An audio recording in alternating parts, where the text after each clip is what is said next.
culminating into the Kampala Declaration for 2025, I'm only hoping that these meetings will reap big, not only for the African continent, but for the local Ugandan, because that is one of the most important thing about such meetings, that not only should, let's say, the top officials who have been part of the conversations win, but also the Ugandans who are being, who are doing the work on the grassroots. Yes. But of course, the Cardiff Summit is done, and one could only say congratulations to the Ministry of Agriculture, Animal Industry and Fisheries for ensuring that that they come up with this particular one, because they were at the forefront of this one, together with the Ministry of ICT, obviously, and the government. But because it was talking agriculture, their ministry had to be at the forefront. Yeah, at the forefront. Well, And that also mentioned, Olive, this week Makerere University is going to be graduating, meaning we are going to be having more Ugandans ready for the job space. And I want to congratulate my friends, but then also all the other Ugandans that will be graduating starting today until the end of this very week. Well, indeed, congratulations to the yes, they are graduates, and when they graduate, then they become graduates. But also in a special way, it's not actually a special way. On a sad note, we lost 2 members of parliament last week. We lost Babadiri, who was a representative of persons living with disability in Parliament. She had been in Parliament for many years, from 1996. And now we also lost the Kawempe North Member of Parliament, Mohamed Segirinya. Now, with his send-off came a lot of chaos and drama. We had 2 sides of the opposition all trying to have the last word regarding Segirinya. There were 2 vigils, and the family was split. The mother and other family members were on one side, and then the widow and her children were on another side. So Parliament had organized an official send-off, and also the family had organized an official send-off, being helped by his party, National Unity Platform. Now, there is a lot that has been said about the same. I'd like to know what Robert Chirabo Nyonyintono thinks about the events that occurred over the weekend as far as Segirinya's send-off was concerned. Well, there isn't any kind of good words I can say about this. I think it was very unfortunate when people begin to exploit situations. This family was mourning, and I remember one of Segirinya's sisters coming up and saying, "Allow us mourn in peace." This was a time for some politicians to seek political mileage, which I find very, very immoral to say. Because when you listen to the Honorable Matthias Impuga, how we went to visit, we didn't take snaps. When you listen to the other one saying a lawyer. So I think there was a lot of immaturity. There was a lot of seeking a political mileage at such a point. And I must say this is not what our culture calls us to do. And I've seen some people, when making their will actually, they now put, "Let no politicians speak" during my vigil. I can mention about 2 or 3 who have left that record. And indeed, no politician has been given a right to speak, because you want to avoid this. Yes, Segirinya as a politician, but whatever was said, whatever was done, to the extent of making those mourning cry and pleading for order, I find this very, very unfortunate. And I hope and pray that this is the last time, because we can't have mature people act like this. But also, away from Uganda, Olive. Yes. There is something that happened in the US that I've been thinking, can this happen on the African continent, where Donald Trump was convicted of 34 counts where he falsified business records, and he was discharged.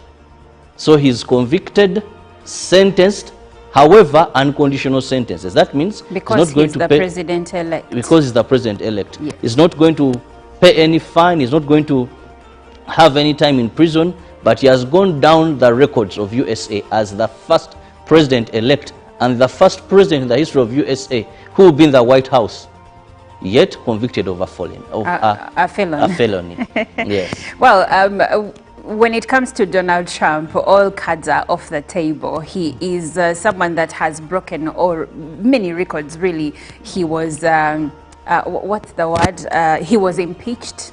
Now he has been, he was impeached when he was still president. Now, he was almost impeached. He concluded his term.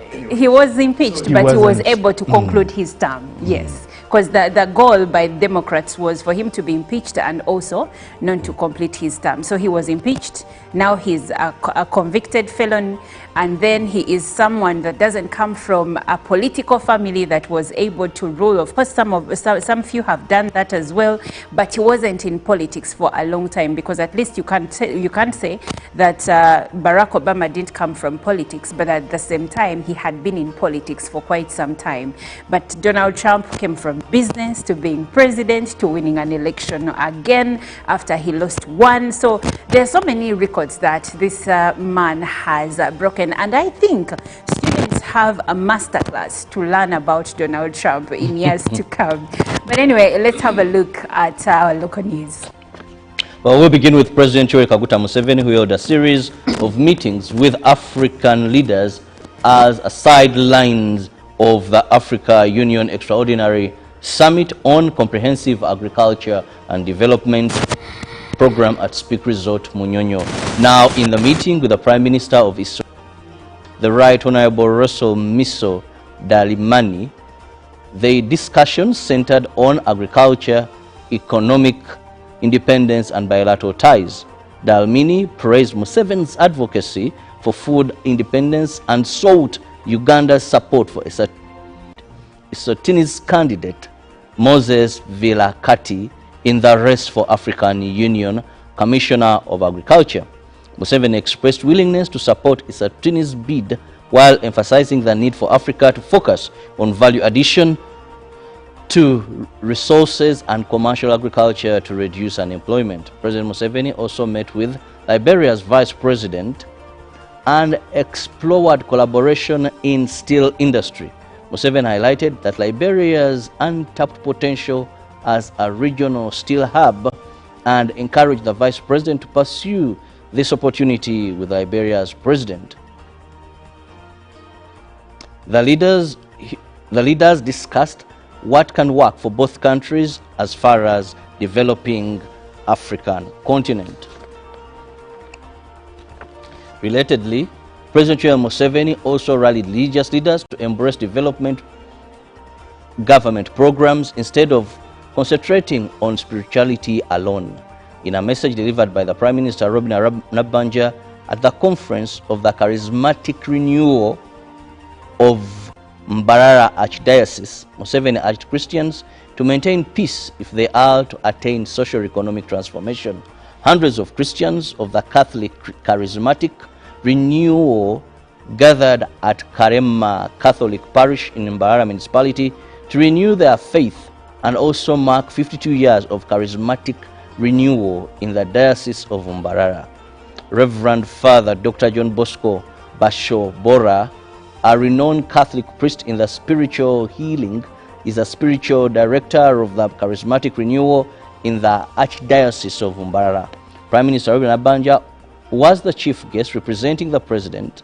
The Prime Minister delivered President Museveni's pledge of 160 million shillings towards the development of the center. In his message through the Prime Minister, Museveni rallied religious leaders to embrace development programs instead of concentrating on only the spiritual part of it. In 2016, Museveni was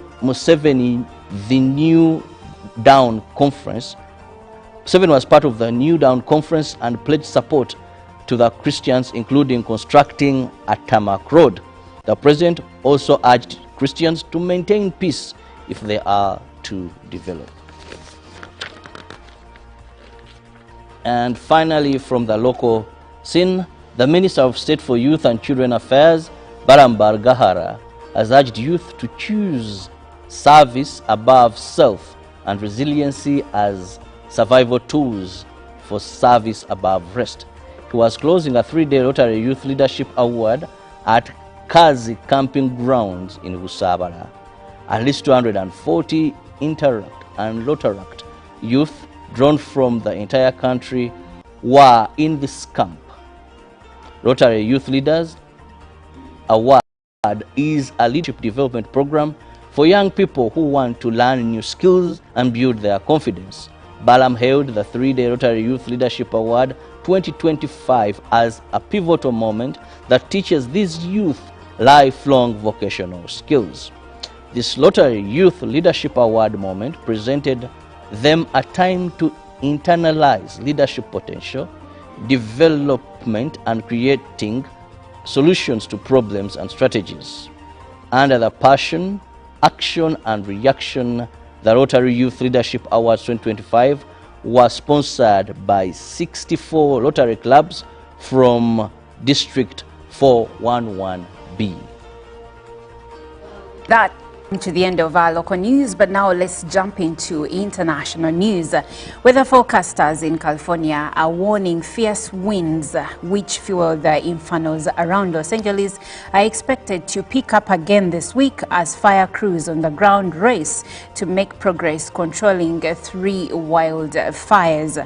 Officials warn that after a weekend of relatively calm winds, the notoriously dry Santa Ana winds would pick up again from Sunday night until Wednesday, reaching speeds of up to 60 meters per hour. Ahead of the wind's uptick, some progress has been made in stopping the spread of the deadly Palisades and Eaton fires, which are burning on opposite ends of the city. Local firefighters are being assisted by crews from 8 other states, as well as Canada and Mexico, who continue to arrive. The LA County Medical Examiner updated the death toll on Sunday to 24, while officials said earlier at least another 16 remain missing. 16 of the dead were found in the Eaton fire zone, while 8 were found in the Palisades area. 3 conflagrations continue to burn around Los Angeles. Now moving on, Ukrainian President Volodymyr Zelensky says he is willing to hand over 2 captured soldiers from North Korea back to their home country in exchange for Ukrainian prisoners of war in Russia. For those North Korean soldiers who do not wish to return, there may be other options available, Zelensky said on social media, adding, those who express a desire to bring peace closer by spreading the truth about this war in Korean will be given that opportunity. Ukraine said on Saturday that the men were captured on 9th January. When asked last year, President Vladimir Putin did not deny Russia was using North Korean troops in its war on Ukraine, saying it was Russia's sovereign decision. The Security Service of Ukraine said the 2 men are in Kyiv and receiving medical care. They only speak Korean and are being questioned with the assistance of the South Korean National Intelligence Service, the intelligence service said. And lastly, Chad's governing party has taken the majority of seats in last month's parliamentary election that was mostly boycotted by opposition parties, according to provisional results. President Mahamat Idris Deby's party, the Patriotic Salvation Movement, has secured 124 of the 188 seats at the National Assembly, Ahmed Bachturet, head of the Electoral Commission, announced late Saturday. The participation rate was put at 51.56%, which opposition parties said showed voter doubts about the validity of the contest. The December 29th election was presented by Deby's party as the last stage of the country's transition to democracy after he took power as a military ruler in 2021. The takeover followed the death of his father and longtime president Idris Deby Itno, who spent 3 decades in power. Mahamat Deby eventually won last year's disputed presidential vote. Well, that does it for our international news. Now, Jerome Paul takes us through the press. Well, the African leaders have agreed on a 10-year strategy, according to what the New Vision is writing this Monday. The details of the African leaders' Kampala Declaration on Agriculture, all inside on pages 4 and 5. And there's a pictorial of the heads of government and heads of state that took part in the Cardiff Summit, with that photo moment that also has President Yoweri Museveni in it. Then in the same regard, mock graduation best students have been unveiled. Find more of that ahead of the Makerere University graduation. Now the Pakasa magazine Downtown Millionaires made on NASA Road have been identified, and more of that is in this particular report. Sejirinya, members of parliament and friends send off a man like no other. And then US accepts Ugandan's FMD vaccine patent application. That is also with the New Vision. Then the Daily Monitor, the highlight is deleted. The dilemma in between the lines is that more than 1,000 affected courses were taken down after several universities and other tertiary institutions failed to review and update them as required by the National Council for Education, leaving stranded thousands of students planning to peruse studies at home and abroad. Now, drama, as Member of Parliament Sejirinya is laid to rest. A pictorial of what happened yesterday at the burial of the late Sejirinya. Then Makere's 75th graduation is set to kick off. That is also with the Daily Monitor. Now, healthy living, pain-free approach to childbirth. Read about that in the magazine. Now, also in the other news, key takeaways from the 3-day African Union Agriculture Summit, as a harrowing tale of costs journey through the MPOX. And then in business, Ugandan workers burdened by high dependency ratios, says the Daily Monitor. Now, the big interview, Professor Muhwezi's long walk from rural Mitoba to MUB's top seat. That is in the Daily Monitor. Now, to Kenya, the Daily Nation, Muturi takes on Ruto over abductions. The Rights Cabinet Secretary turns up the heat on state as Tanzanian anti-government critic abducted in city. There's a pictorial, the Public Service and Human Capital Development Cabinet Secretary Justin Muturi addresses journalists yesterday at Serena Hotel in Nairobi. And a mother's joy as baby thief cornered after 90 days on the run. Then Rasnawara, the enemy, cancer within. And then broke schools sending students back for fees, according to a new report. There's a picture of students heading back to school in the picture taken in Eldoret City on Monday last week when schools reopened for the start of a new academic year. Now, the government is yet to release 640 billion Kenyan shillings to public schools. This amount has been accumulating over the past 5 years. Then lastly, from our press review this morning is the Citizen from Tanzania that talks about the conclusion of LNG talks being imminent. Then why the future looks bright for Tanzania's manufacturing sector. Then in business, hope, avocado oil processing plants take shape in Jombe as the nation marks 61st anniversary of the Zanzibar Revolution. And then President Samia Suluhu Hassan and President of Zanzibar Hussein Ali Mwinyi chat during celebrations marking the 61st anniversary of the Zanzibar Revolution of Gombani Stadium at the Gombani Stadium in Pemba on Sunday. Now, sustainability and climate risk reporting now mandatory for the banks, according to a new report.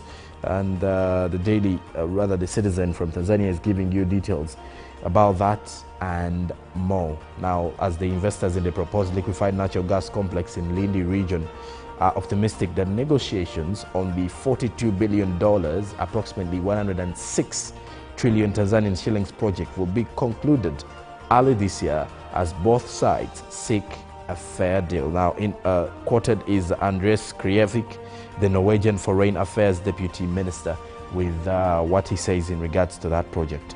And that does it for our press review this morning. Oh, interesting news coming through. But now, Jerome, looking at the fires in LA, and I've been looking at some of the celebrities. I'm mentioning celebrities because the other residents who lost their homes are not really known, but of course they did lose their homes, and it's really sad. But I've been looking at some of the residents, the celebrities who lost their homes. Some of them are Paris Hilton, there is Anthony Hopkins, there is John Goodman, and these homes, Jerome, are in the realm of $5 million and above. It's really sad. Yeah, it's really sad. But for me, my worry is not really about the celebrities. No, I'm just mentioning because the celebrities are representing the other residents. Yeah, I'm just looking at how this is going to be. Obviously, we're looking at the United States as a well-developed country. And you know, they can easily come out from this, but these losses really, when you look at, you know, you've got to also feel for insurance at this time. You've got to look at families that have been displaced. Even you know, great countries like the US come to their knees in such disasters, and these are some bit of you know, the climate change conversations that are always there. That regardless of what happens, once there's a bit of climate change, everyone gets affected. And when you talk about the houses or the mansions that have been destroyed, that is that kind of gives us an image of what it means when such disasters arise. People are going to lose property. The state is getting into debt. The lives that have been lost so far, and we're also expecting more coming up because of the reports coming in with those that have already been admitted. But well, you wish to stand with everybody in such a circumstance, because you wouldn't want any state whatsoever to experience such a natural disaster, so to say. Yeah, and like Jerome said, it is climate change. Nature showing us that no matter how advanced we might be, nature is stronger than all the advancements that we've made. Right now, it is winter in Europe, in the United States. Now, LA doesn't usually have like that winter of having snow, but they receive a lot of rain during winter, but they have not. And because they haven't received winter, they've gone through months, they've gone through seasons, autumn, they went through the winter season with so much sun. And because of that, the Santa Ana winds have come through, and with them they have brought on the wildfires. Because it was so dry, it was very easy for the natural vegetation to catch fire. Unfortunately, lives have been lost, vegetation has been lost. What we call animals, they have lost lots of those as well. So there is so much loss going on in Los Angeles. And now from the California weather station, they're saying that so much more could happen this week. There has been some bit of ease, but they suspect that more fires may come up. So more reports of fires, and that's maybe coming up. And it's really sad, but we are watching to see how this will come to an end. Now we will take a short break. We have an inspiration song of the day from Burna Boy, Common Person. Live from UBC Studios in Kampala, this is Good Morning Uganda.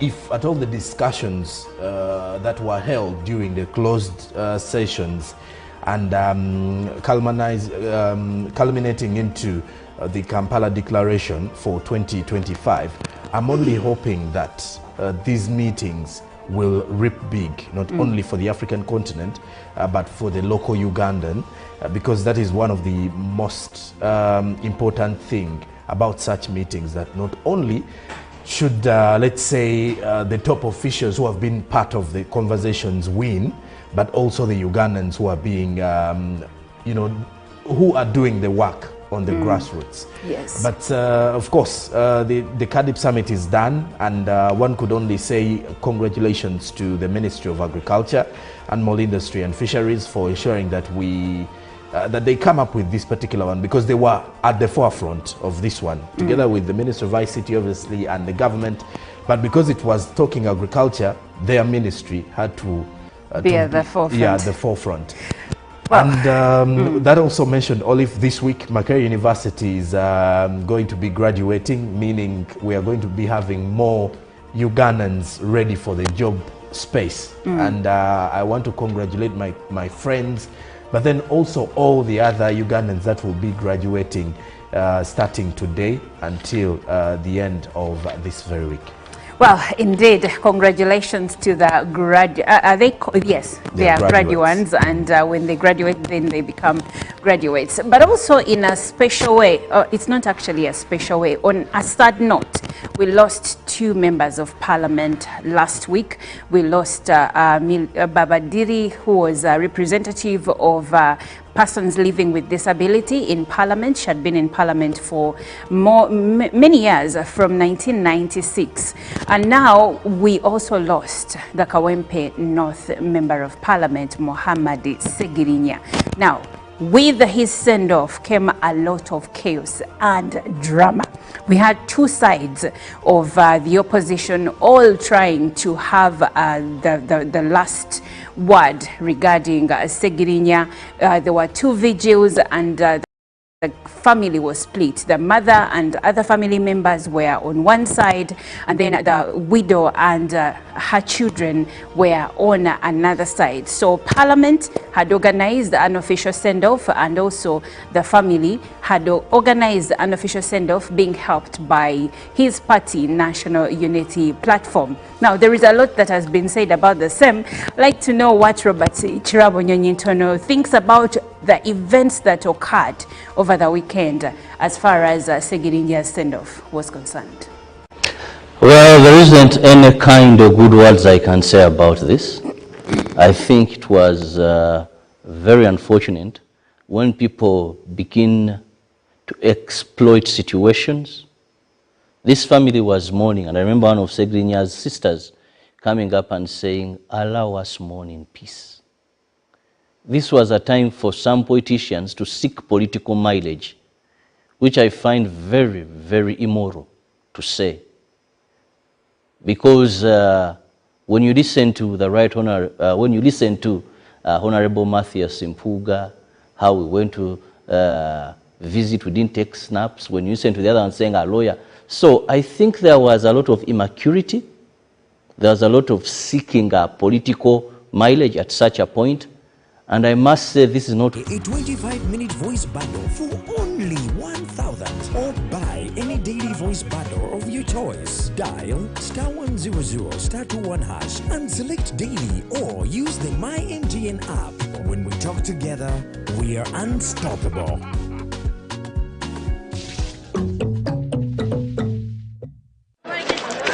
Junko. Yo. Check the shopping, man. What's your secret? Haven't you heard of the parish development model PDM? Yes, I did, but I thought it was just a talk. No, Sebatia. It is real.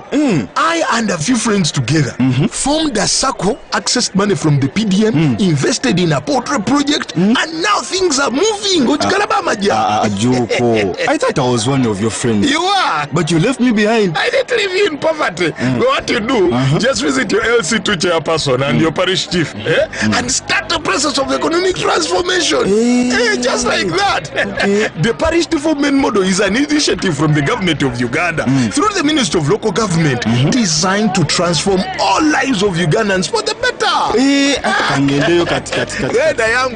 PDM, my parish, my development, my life. A new dawn on Behind the Headlines with me, Timothy Nyangweso. Every Wednesday, live in our studios in the heart of Kampala, we have conversations that have analysis, explanation, but not every truth is fact, and not every fact is truth. Every Wednesday, 10 p.m. on your public broadcaster.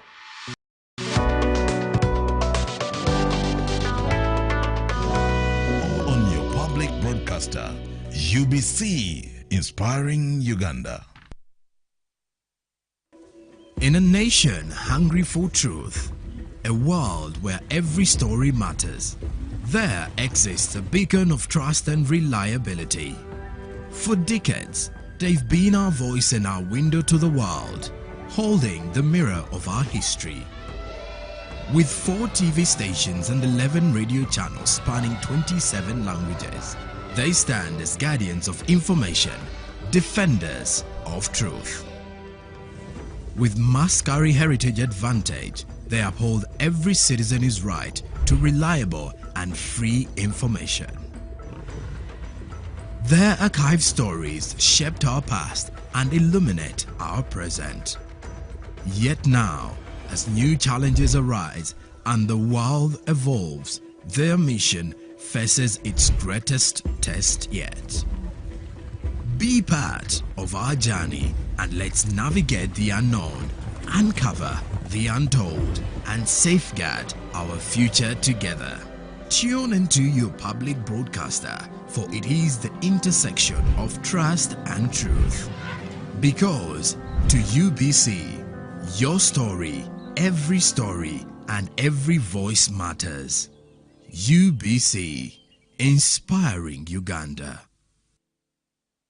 Live from UBC Studios in Kampala, this is Good Morning Uganda.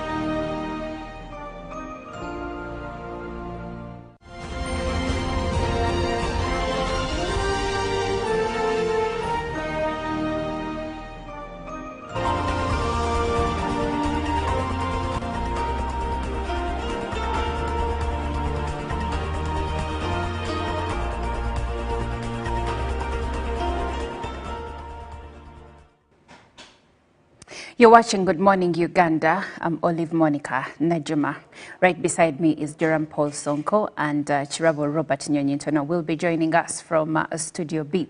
Now, last week we had an extensive coverage of the CADAP Kampala Summit that took place here in Kampala at the Speak Resort Munyonyo Convention Center. Now, on the table was agriculture, everything to do with agriculture, Africa's agricultural future, and so much more. Now, there were many points raised when it comes to agriculture, like the poor funding of agriculture by African governments. We looked at bottlenecks like poor infrastructure development in African countries, and yet this also helps the growth of agriculture if well done, and so much more. Now, civil society organizations are asking Uganda and other governments that were involved in the Comprehensive Africa Agriculture Development Program Summit to walk the talk and not just talk. We should remember that the Kampala Declaration was also adopted last week by the heads of states, including our own President, His Excellency Yoweri Kaguta Museveni. Now, this will be the point program that will run over 10 years and will be shaping the future of Africa's future. Now, when we look at the concerns of the civil society organizations, one wonders what is the main call to action that they are looking at. They're saying walk the talk to governments, but what exactly do they want the governments that were involved in these discussions, deliberations, and also the adoption of the Kampala Declaration to do? And I will start with you, Jerome Paul. Well, and Olive, when we started the show, you asked about what I made of all my experience with the summit, and I want to start from there. There's a question that I received on day one from a civil society player. I don't recall the organization he was working for, but he belonged to Uganda. He was working for a private sector organization in Uganda, and they were entirely into the agricultural value chain. And the question he posed was, if you get the opportunity to talk, he was telling me that if you get the opportunity to talk to any of the heads of government representing any given country, Joram, ask them about the middlemen issues. And the reason as why he raised that, he said, from Uganda's point of view, in most cases, and he said it may not look far-fetched if you go in different African countries, that there is an emergence of middlemen who have become headache for the farmers. Headache in the sense that back in the time when we didn't have so many middlemen, farmers would dictate the price for them, for themselves, and someone can easily sell a kilo of, let's say, ginger, a kilo of ginger for, let's say, or a sack of ginger for 1 million Ugandan shillings. That is just a sample space. But with the rise of so many middlemen, at times it becomes very difficult for farmers to earn off their, of their produce. And he did make this as a submission, saying that it has affected many farmers from thinking of going too much commercial. They're into commercial agriculture, but they do not intend to fully get into it because of that fear. So they're a little bit scared of, should we go in with a lot of full force or not, saying that if with the Cardiff Summit of 2025, if there is a way in the declaration and the action plan that will take effect 2026, to see that middlemen are in position of helping farmers to gain more than just being in position of making it difficult for these farmers to earn something off their sweat. And it is something that really got to me, because you will realize that despite the fact that we had different heads of state and heads of states and governments coming into the country, we saw ministers of agriculture coming into the country to deliberate more on the best way to see that African farmers and Africans engaging in agriculture can earn from the agricultural sector. The bit about middlemen was something that needs to be discussed, because you see, Olive, if you are a farmer, you wouldn't wish to find someone who is going to dictate the price for you, yet it's you who is always on ground. And obviously, when if we eliminate the middlemen, at times the farmer gets to understand how the market works, which is something that is not so much common unless a farmer has been through school or the farmer has understood how the market works, so he has got a lot of exposure, which, quite unfortunate, is that in the agricultural sector, not so many people are informed. And it's only a few of those who have who are in policy decision making, or those who have, done studies and gone through qualifications of the same, that have put themselves in the best position to understand how the agricultural value chain works. But also in the same regard, you look at the Cardiff Summit as a summit that is that has actually set the pace for Uganda's agricultural sector in a way that, with the summit and the hundreds of people who took part here in Uganda, there is a chance and an opportunity that at least we are looking at different countries and how their agri-systems work. Because here we are looking at building resilient agri-systems. But are our own resilient enough? If we've picked some bit of the lessons from there, I'm just thinking the next 10 years should be giving us a better outlook for our agriculture sector, which is still growing. However much we've been making various strides over the past decades, and we're in the right direction.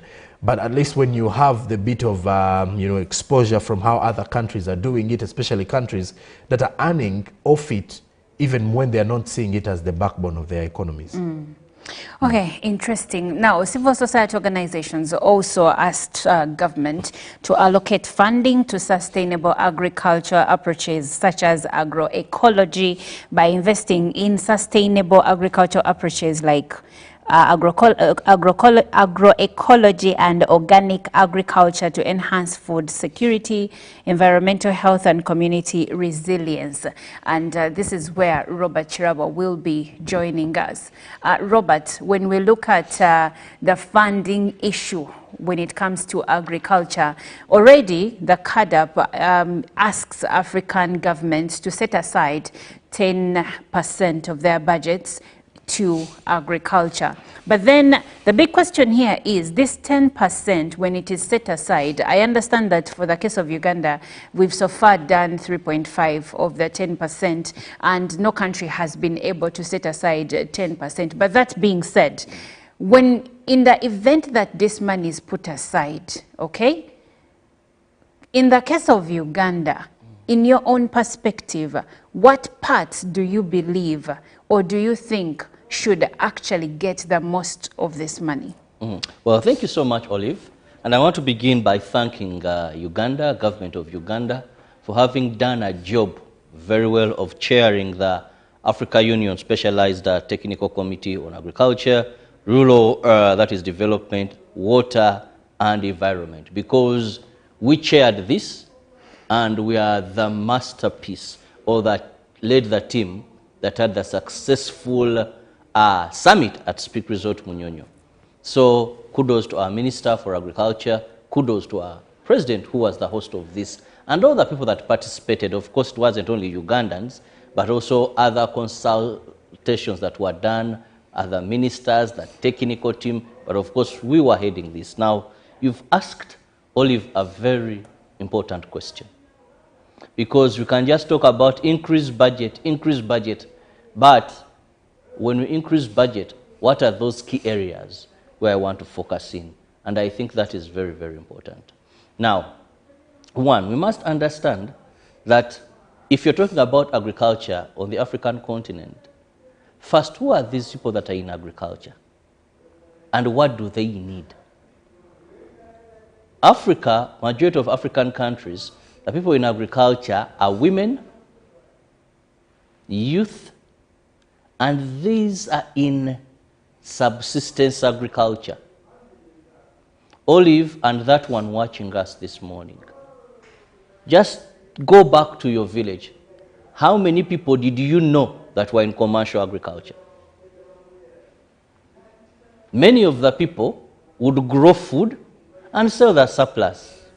A person would have a banana garden, which was a must. Then they would grow some cassava, grow some potatoes, to get them in the middle, pick a few to eat. Then if there is surplus, they would sell. And this matoke you see come to Kampala, it's not picked from one garden.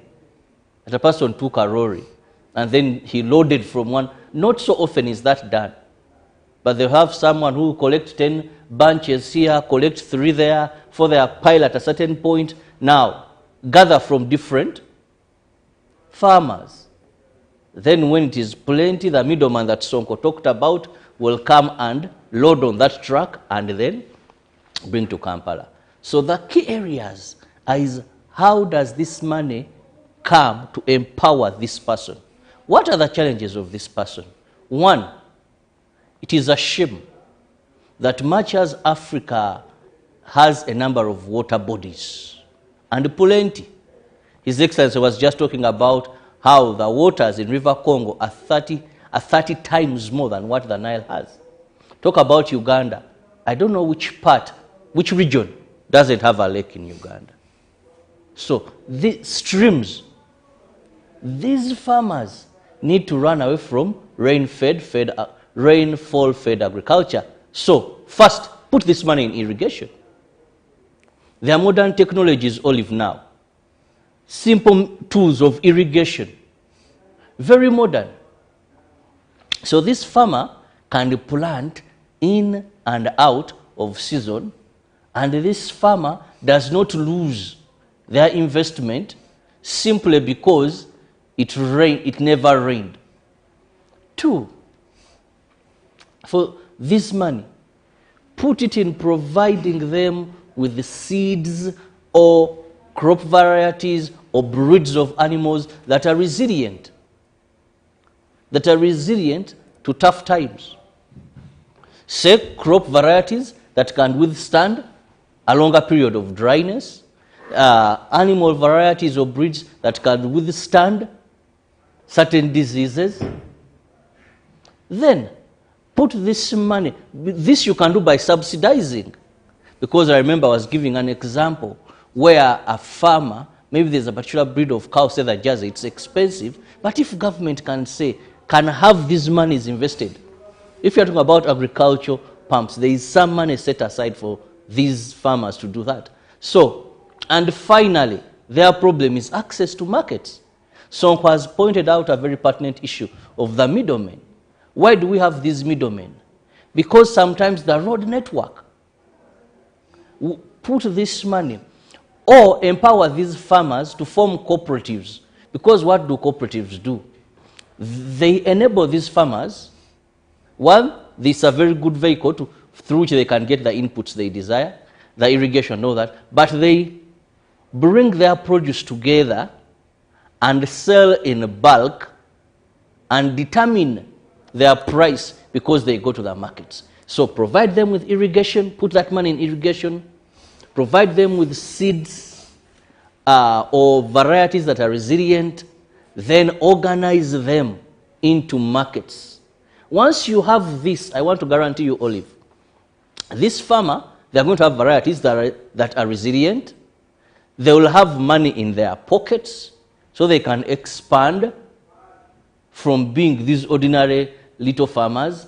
And finally, which government is trying to do through the parish development model, financial inclusion, give them finances, provide them with loans. Today, we have challenges. An ordinary farmer, how their ability to get a loan, go to any bank. You're giving me a loan, which I must start paying 1 month after taking the loan. Now, which crop am I going to plant today? And in 1 month, I'm selling. Even if I bring chicken, and they have to lay eggs, in 1 month, if I buy a cow today, it has to grow. So provide them, tell them, put money there for these farmers. So I believe those are the critical areas if you are to put money in agriculture. But sometimes we talk about increased budget, and they end it in hotels here in Kampala. Then we go to, is it called benchmarking? Technocrats, loitering around the continent and the globe. Playing off, playing on. Thank you so much, Robert. Now, coming back to you, Joram, what challenges would you say are hindering the growth of Uganda's agriculture sector, according to the civil society leaders? Well, and I'm going to look into, before I even get into the report, you know, my experiences are coming in from what I got to understand right on ground for the 3 days. There is a bit of the financing, and it's also part of this report, by the way, according to the civil society organizations. The financing. When you look back at the inception of CADIP, that is from 2003, the conversations around then and the decision that was taken was 10%, that is in Maputo, 10% of the national budgets or the allocations within the national budget was to head to the agricultural sector. Now, when the states decided to meet again in Malabo in Equatorial Guinea, they had to discuss further about it because then the countries were not doing it. And the same reason as to why they had to resit again, okay, not the major reason, but of course, amongst the top reasons of discussion was the investment or dedicating 10% of the national budget to the agriculture sector being top of the agenda. And surprisingly, the government was saying that 10% to the agriculture sector is still too much, because these are countries, we have 55 African Union countries, and all of these countries have different priorities. Some of them do not look at the agriculture sector as a top priority, maybe basing on what their countries are best known for, because you're going to look at other countries where mining is like the biggest is like the backbone there. You look at other countries that are into, you know, different things, but of course geared towards the economy. However, sub-Saharan Africa is always being looked at as the agricultural kind of, you know, region. So one of it is the investment in the agriculture sector. Many of these countries, and I don't want to only put it into Uganda's perspective, because now we are looking at the summit in general. But since the question talks about Uganda, the investment in the agriculture sector, and I'm not saying the government is not investing heavily or investing well enough, but when you look at the PDM, for example, it is a very good project. And the reason as to why it is there is to empower Ugandans. And when you look at the beneficiaries of the PDM, by the way, the majority are in the agriculture sector, meaning the government has been intentional. And when it comes to the agriculture sector, our government has been very intentional. But investing heavily is something that we entirely need this time around, that if you're having it as a priority, well and good, how much of the investment is heading there? Because if we still have some farmers that feel that for them to genuinely benefit from the commercial agriculture, they need so much support. We've always had discussions about extension farmers, how many of these farmers get these extensional workers getting to them, how many of these farmers are getting support, let's say, when it comes to selling off their final produce. All of this is part of the investment. You're going to invest, you may not invest directly with finances, but you're putting up structures, facilities that are going to be very supportive. Now, there's also this bit of the cooperatives, Olive, that over the years have been very important and have always laid a foundation for farmers to find, let's say, a unified sort of, appeal that helps them to, one, set their own prices, look out for markets, and all of that. But investment being the top bit of what the CSOs are telling the government, that, hey, we need to be more intentional, not only on the paper, but also on the practical ground. Because at times, yes, these conferences are there, the summits are there. Now, after we've discussed about everything, how about we go on ground and implement it? Then there is the bit about the African Continental Free Trade Area, Olive, and it's something that the African Union chairperson, or the ambassador, Her Excellency Josepha Sako, who is responsible for agriculture, rural development, blue economy and environment, she mentioned about the African Continental Free Trade Area as something that they are looking at as the Kampala Declaration, that in the next 10 years, access or free access to African markets is essential for the farmers. And many of the Ugandan farmers today are still facing challenges. For example, when you're hearing issues like Kenya denied us, access to sell maize there. You're hearing issues of that nature. At times, the maize farmer who thought that they have market in Kenya, for example, and Kenya is not the only market, but if you thought that you had all market options, for example, within the East African community, and you hear such issues, at times you're drawn back and you feel like maybe it is just on paper. And on ground we cannot access Kenya. On ground we cannot access this country to sell our own produce because we have other farmers and we have potential investors, private sector players who have the capacity and the facility, the financial muscle to open up and spread wings across the African countries. But there are certain things or certain things that need to be dealt with, discussed, that are way above the private sector, that are on governmental level or diplomatic levels. And this is something that needs to also be addressed, because if we are looking at small-scale farmers becoming large-scale or middle-income farmers or middle-scale enterprises within the agriculture sector, you want them to also be able to expand, because on a business level, you have to expand to show that you're growing.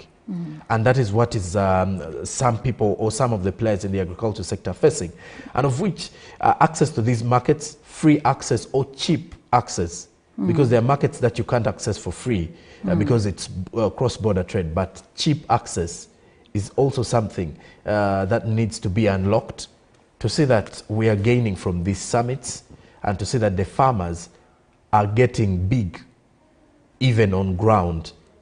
All right.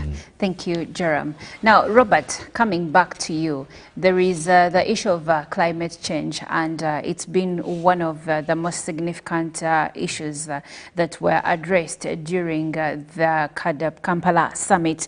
And for me here, I would like to pick your mind on what you think the technological solutions that could be scaled to address the current agriculture challenges, especially when you look at climate change. Now, when it comes to climate change, first, this is a global problem. It's not only for the African continent. Even in Europe, today we are talking about fires and all this. But you need to invest in research first. Research and modern technologies are what the African continent can use to ensure they adopt and minimize or mitigate the effect of climate change, because it's not going to go. But also, the issue of proper land management systems, plus ensuring that we restore the environment. Now, when you do research, you come up with crop varieties and animal breeds that are resilient to impacts of climate change. Not so, at least to that level, you know. But also, you will need technology, like the technology I've talked about in terms of irrigation. But then you will also have to ensure that some of the human activity that has led to Mother Nature speaking, you reduce them. What do I mean? Some of these will require Africa, like President Yoweri Museveni said during this summit, when he noted issues of people who are encroaching on forests, on wetlands, on river banks. That Africa, much as the other continents do much, and we suffer, yet we emit less, we have to come to the reality that now how do we guard what we have? How do we come up with measures to help us that even when the other continents do that, we can have a better Africa. So if we take that approach, plant more trees as much as we can, reclaim this land that was wrongly used.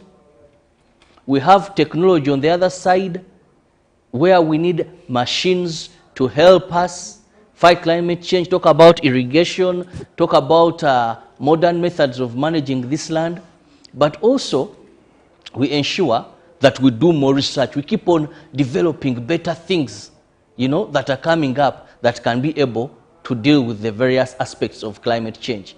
Why am I talking about science? There are some diseases that today you have what we call ticks that are resistant to some acaricides.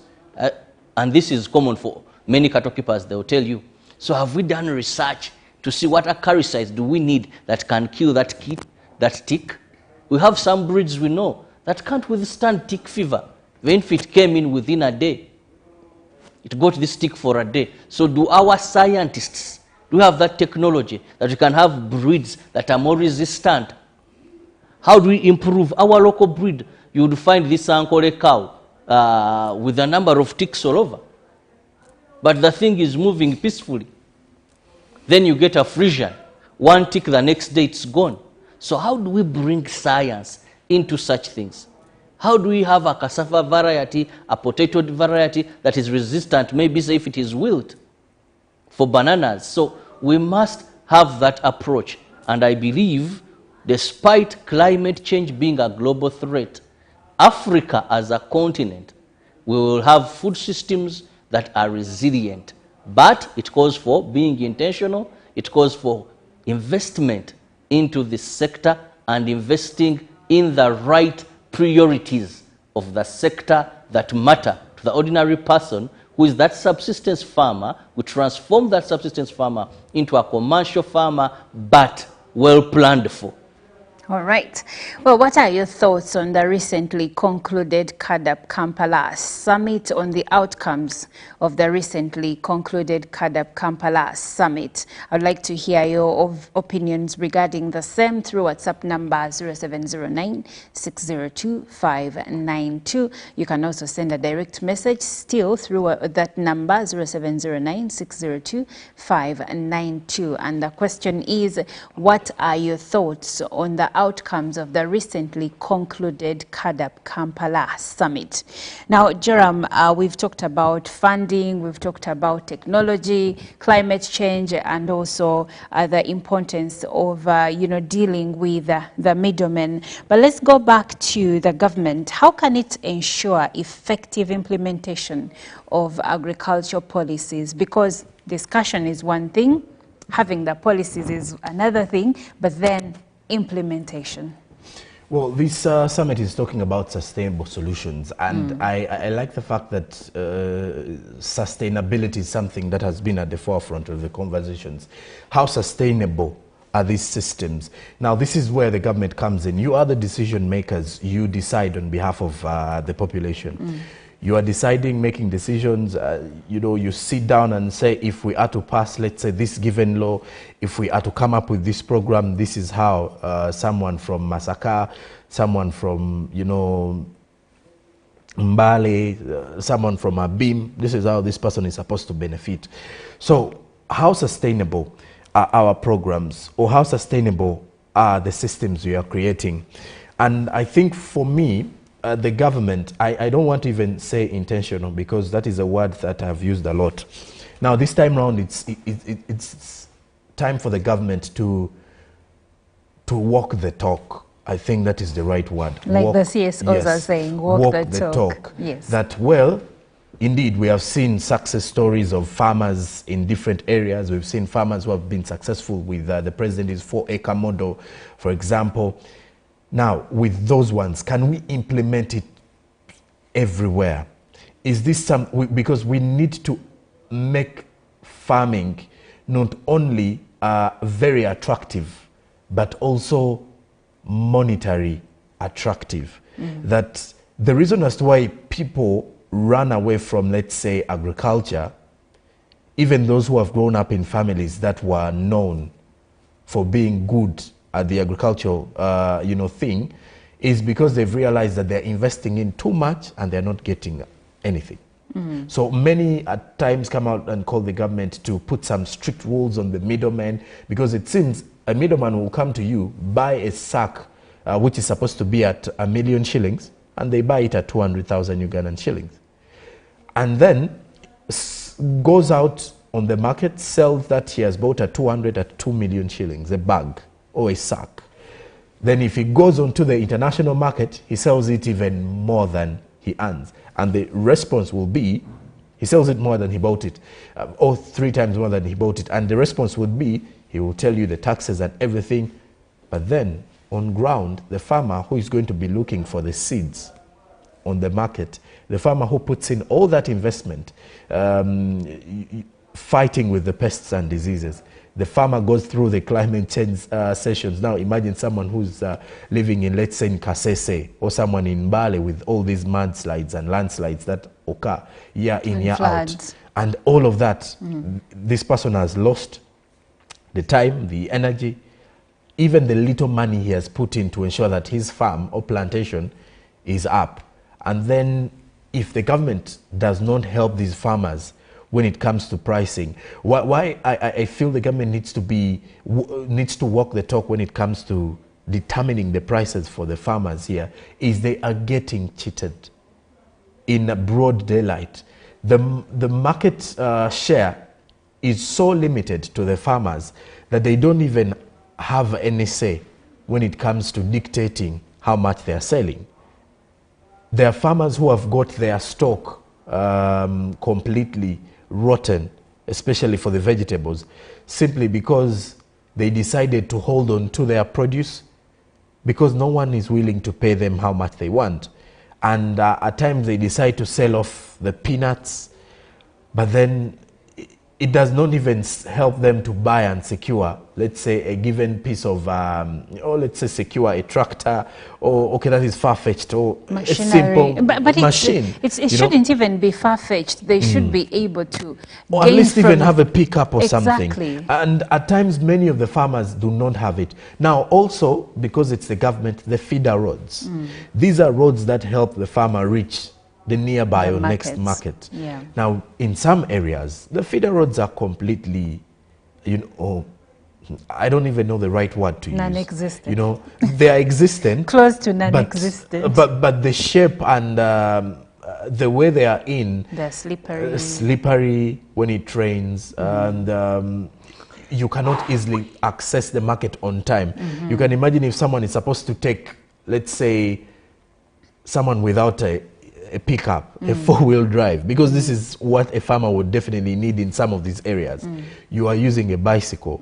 Our ordinary man Gachfuba, the energy you use on that one, you're supposed to take almost 10 routes. For those who are lucky to have borders, you realize the distance from from his garden to a nearby petrol station is also too far. So these are things that the government so needs the poor to work roads on. also contribute to the time to wastage of time. Wastage of in time. terms of access And then to also markets. And accessing then the also markets when more your money produce is spent on fuel. Then also time. the produce at times, as you're traveling, or you're taking this produce, let's say tomatoes, you're taking, let's say, fresh green peppers. You're driving or you're riding them on a boda or on a bicycle. You're taking them to the nearby market, and the roads that you're plying on are all out of shape. Chances are you're going to lose some of those produce. And by the time you've taken goods worth 500,000, you would reach and your buyer is saying, I'm only giving you 200. These are all damages, becoming quite difficult. And even when even the middlemen at times face the same issue. You're traveling from, let's say, Kabale. You're driving from Kabale, those goods, and you're bringing them to Nakasero in Kampala. That time, and at times, the means of transport becomes very difficult.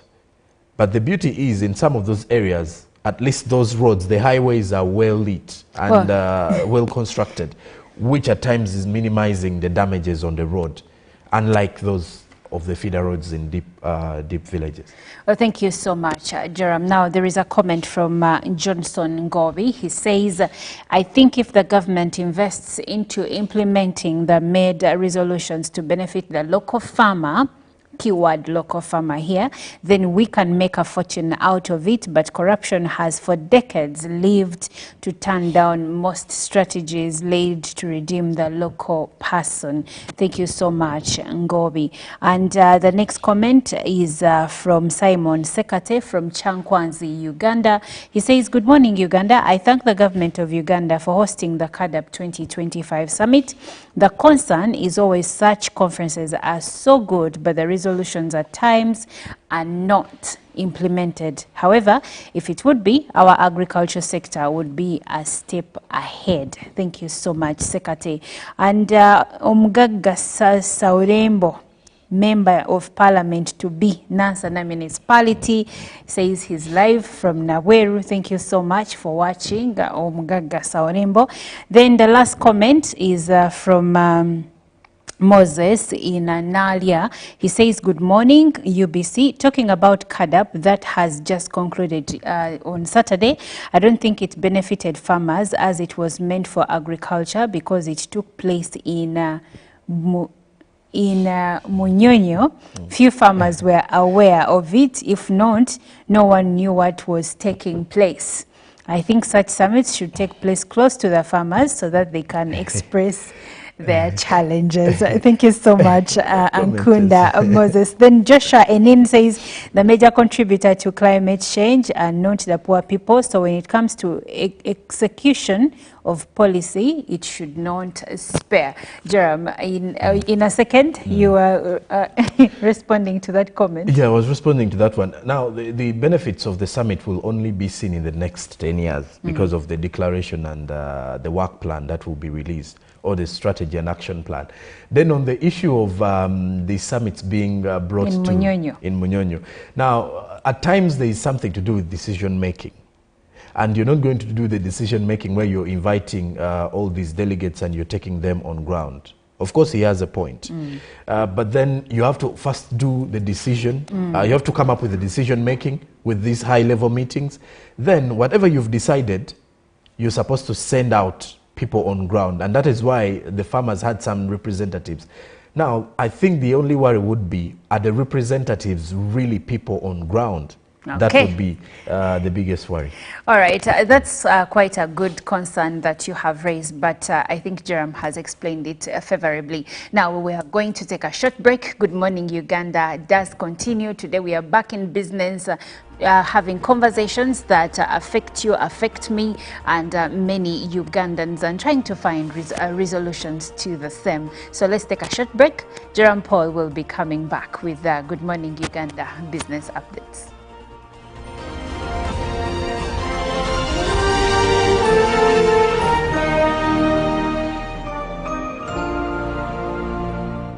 Live from UBC Studios in Kampala, this is Good Morning Uganda.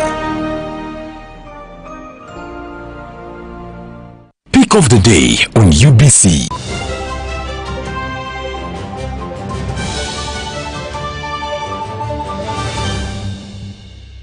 Was brought to you by I'll call you every day, yeah yo, baby dondolo. You can now get all the Chibuzi out with MTN voice bundles. Call all networks. Kubei Dondoro. Buy a 25-minute voice bundle for only 1,000 or buy any daily voice bundle of your choice. Dial *100 *21# and select daily or use the My MTN app.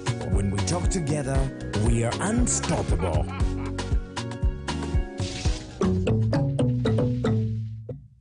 A new dawn on Behind the Headlines with me, Timothy Nyangweso. Every Wednesday, live in our studios in the heart of Kampala, we have conversations that have analysis, explanation, but not every truth is fact, and not every fact is truth. Every Wednesday, 10 p.m. on your public broadcaster. All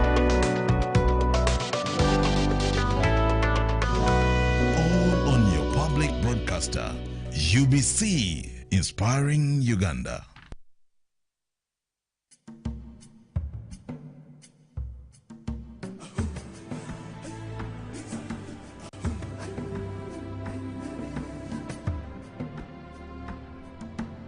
Welcome to Good Morning Uganda, your go-to morning show to kickstart your day with all the latest updates. Let's dive deep into issues that matter most to you. In a world of stories waiting to be told, the headlines are your guide. Navigate the currents of news and knowledge with our daily updates of newspapers. Stay informed, stay empowered. From the roar of the crowd to the thunder of victory, witness the drama unfold with our sports updates. Whether on the field or in the stands, join us as we celebrate the spirit of champions. Rise with Good Morning Uganda, weekdays from 6:30 a.m.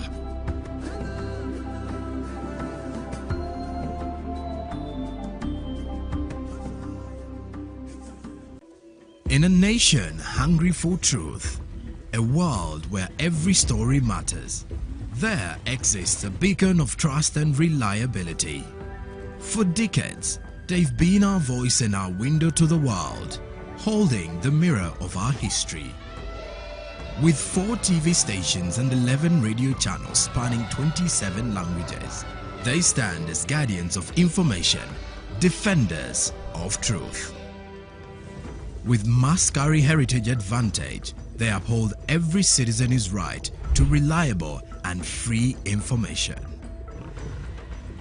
Their archived stories shaped our past and illuminate our present. Yet now, as new challenges arise and the world evolves, their mission faces its greatest test yet. Be part of our journey and let's navigate the unknown, uncover the untold, and safeguard our future together. Tune into your public broadcaster, for it is the intersection of trust and truth. Because to UBC, your story, every story, and every voice matters.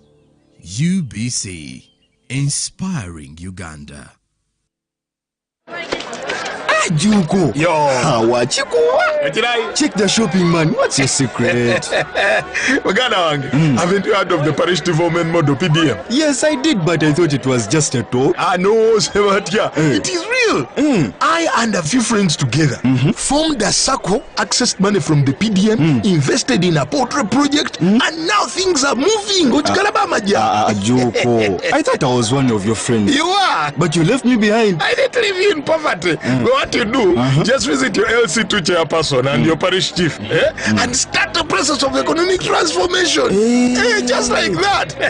The parish development model is an initiative from the government of Uganda through the Ministry of Local Government designed to transform all lives of Ugandans for the better. PDM, my parish, my development, my life.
Good morning, and we start off business this week from the taxman's perspective, because the Uganda Revenue Authority closed the first half of the 2024-2025 financial year with a notable surplus of 322 billion Ugandan shillings, achieving a 102% performance rate.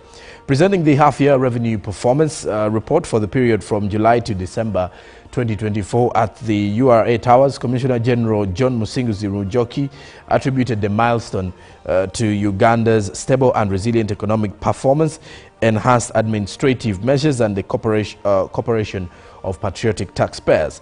Now, for the 2024-2025 financial year, URA was tasked with a net revenue target of 31.3 trillion Ugandan shillings. Of this, 48%, 14.9 trillion shillings, was to be collected in the first half of the year, while the remaining 52% of about 16.4 trillion shillings is set for collection between January and June 2025. Now, URA reported net revenue collections of 15.2 trillion shillings against the half-year target of 14.9 trillion shillings, registering a surplus of 322 billion shillings. Compared to the same period in the previous financial year, this is representing a 2.1 trillion shillings growth of about 16%. Now, domestic tax collection continues to demonstrate strong growth, highlighting a shift from dependence on international trade taxes, that is between July and December 2024, and then domestic revenue collection amounted to 10.1 trillion shillings, surpassing the target of 9.8 trillion by 257 billion shillings, achieving a 102% performance rate. Now, this marks a growth of 1.3 trillion compared to the same period in the previous financial year. But despite the overall growth, international trade tax collections fell short by 28.2 billion shillings, achieving a performance rate of 99.4%. However, the segment still recorded a significant revenue growth of 708 $80 billion compared to the previous financial year, as URA's surplus was driven by several factors, including enhanced administrative measures such as improved compliance, arrears collection, taxpayer training and sensitization. Now, the use of technology like the e-tax platform, such as the EFRIS, that is the electronic physical receipting and invoicing system, contributed to better enforcement. Now, there was also increased field operations. These included compliance engagements, tax investigations, and intensified enforcement activities.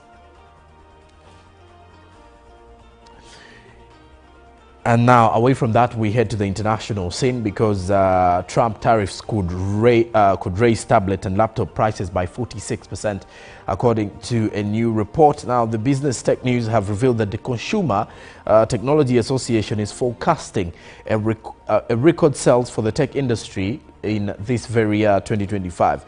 The impending tariffs, as proposed by President-elect Donald Trump, will have significant impact on technology imports from Canada, Mexico, and China, according to CTA's report. Now, these tariffs could lead to a 46% increase in laptop and tablet prices and a 68% decrease in their sales. Now, gaming consoles and smartphones could see price hikes of 58% and of course and 37% respectively, with corresponding drops in sales. Now, the bigger picture, according to CTA, with a warning, tariffs could reduce U.S. consumer purchasing by $90 billion to $143 billion, disrupting supply chains and potentially leading to a global economic downturn in the long run. And of course, now looking forward, the U.S. will also be waiting and eagerly ready for the presidential swearing-in ceremony that will see Donald Trump swear in as the President of the United States for the next 4 years. Now, away from that, lastly, from our business updates this particular morning, the Gen Z and millennials face higher social media compromises, according to a new report. Now, nearly half of Gen Z and millennials have had their social media passwords compromised, highlighting significant generational disparities in cybersecurity practices, according to a recent survey. Now, the 2024 State of Global Authentication Survey conducted by Ubico examined the cybersecurity habits of various age groups and revealed that Gen Z and millennials are the most frequent victims of social media password breaches, with 47% and 46% respectively reporting they have experienced such incidents before. The survey aimed to provide a snapshot of the current cybersecurity landscape amidst the growing threats such as phishing and AI-driven cyber attacks. Now, the findings reflect a shift in the approach to cybersecurity across generations, with younger demographics exhibiting more awareness and adaptability to new security measures. Gen Z and millennials show higher reliance on hardware security keys, reducing their dependency on traditional passwords compared to older generations like baby boomers and Gen X. Now, Ronnie Manning, who is Ubico's chief brand advocate, remarked on the evolving cybersecurity behaviors across age groups, saying that beliefs around cybersecurity by all generations are changing globally, and this is reflected by key trends like reliance on traditional usernames and passwords as the primary form of authentication going down, and the use of modern MFA tools like hardware security keys trending up.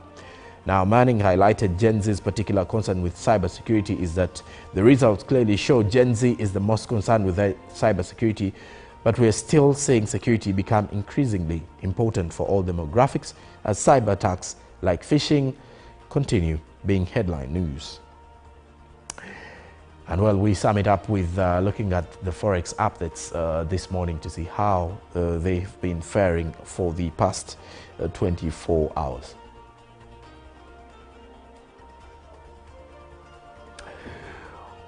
Well, with that said, we shall be giving you more details in regards to how the Forex market fares today. That will be tomorrow morning. Apologies for that. Coming up on Good Morning Uganda is the agenda conversations, and this time around looking into matters the education sector and pretty much putting the focus on Ebenezer schools. Good morning.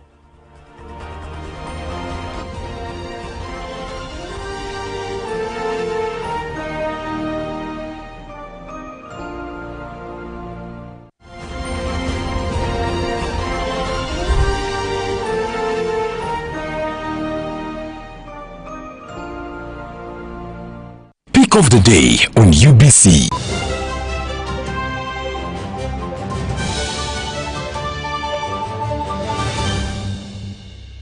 Was brought to you by I'll call you every day, yeah yo, baby don't know. You can now get all the Chibuzi out with MTN voice bundles. Call all networks. Kubei Dondoro. Buy a 25-minute voice bundle for only 1,000 or buy any daily voice bundle of your choice. Dial *100 *21 hash and select daily or use the My MTN app. When we talk together, we are unstoppable.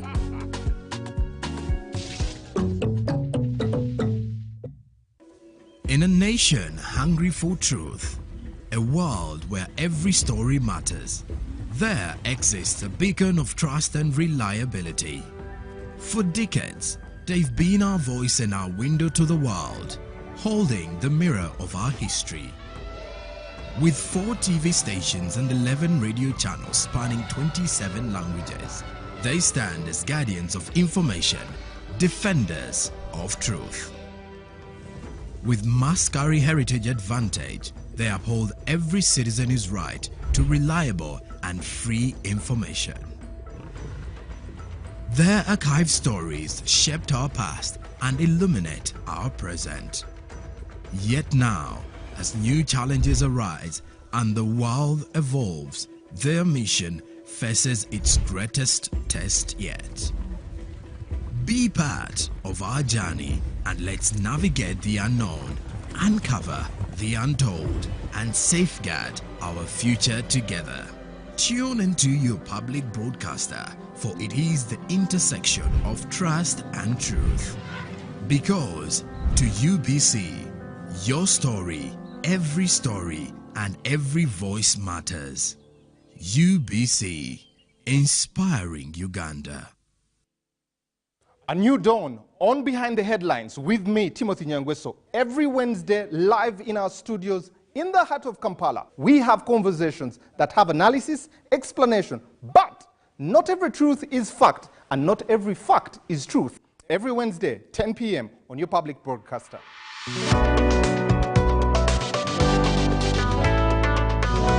All on your public broadcaster. UBC, inspiring Uganda. Juko. Yo. Wachiko. Check the shopping, man. What's your secret? Uganda, haven't you heard of the parish development model PDM? Yes, I did, but I thought it was just a talk. No, Sebatia. It is real. I and a few friends together formed a circle, accessed money from the PDM, invested in a portrait project, and now things are moving. Juko. I thought I was one of your friends. You are. But you left me behind. I didn't leave you in poverty. What you do, just visit your LC2 chairperson and your parish chief and start the process of economic transformation. Just like that. The parish development model is an initiative from the government of Uganda through the Ministry of Local Government designed to transform all lives of Ugandans for the better. PDM, my parish, my development, my life.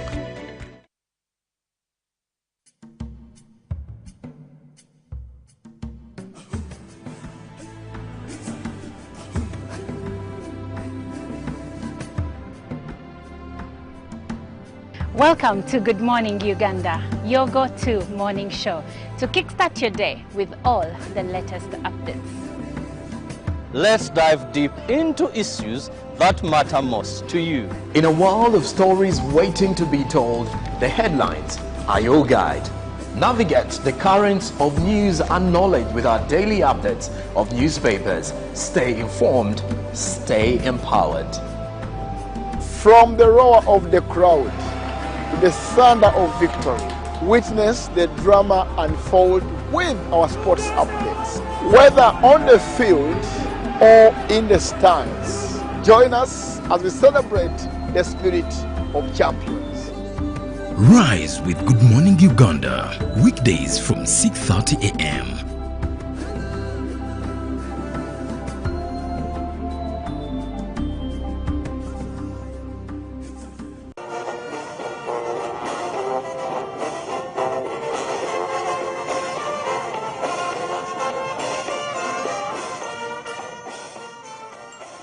The core mandate of the Uganda Prison Service is to ensure safe, secure, and humane custody of offenders, as well as the rehabilitation and reintegration of these inmates back into society. Uganda Prison Service integrates productive and reformative activities into its operations, including initiatives like the Maize Seed Multiplication Project, which not only enhances national food security, but also provides vocational training for our inmates. My name is Robert Mnanura, Assistant Commissioner General of Prisons, and the Director for Production, Estates and Engineering at Prison. The Maize Seed Multiplication Project was launched way back in 2016 at Uganda Government Farm Prison, RIMI, following a presidential directive. So the project aims to produce high-quality maize seeds, support agricultural productivity, and strengthen Uganda's food systems.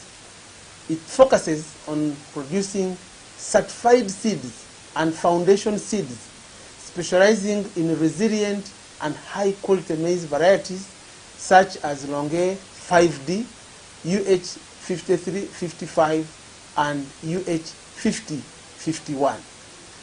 Initially based at Uganda Prison Farm RIMI, the project has expanded to other prison farms, including Amita, Ibuga, Mubuku, Ragem, Bufulvi, and Ajumani, utilizing Uganda's diverse agroecological zones to enhance production. That production, as of 2023-2024, is 1,502 metric tons of certified maize seed.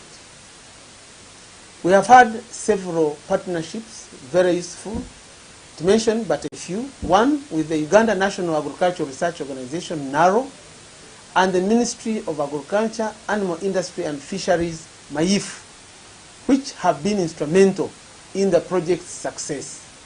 These collaborations have enhanced the project's sustainability by supporting, one, policy development by ensuring alignment with national agricultural strategies, two, research and innovation, introducing new seed lines and improving production practices.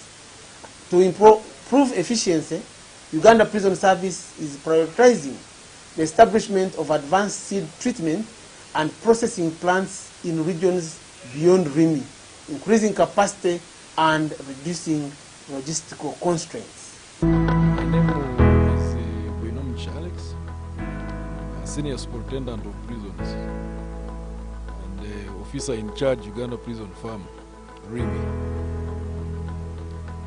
RIMI is found in Bunyangabo district. It was established in 1959 as a grain growing farm. But currently is engaged in seed multiplication for both maize and soya. We are producing Uganda hybrid UH5355 on 700 acres. We are also producing soya seed on 450 acres.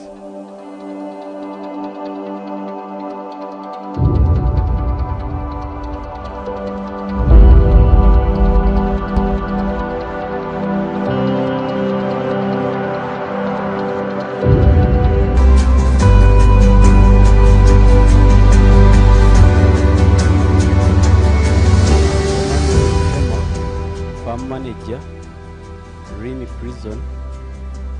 At RIMI Prison, we do grow UH5355, a maize hybrid.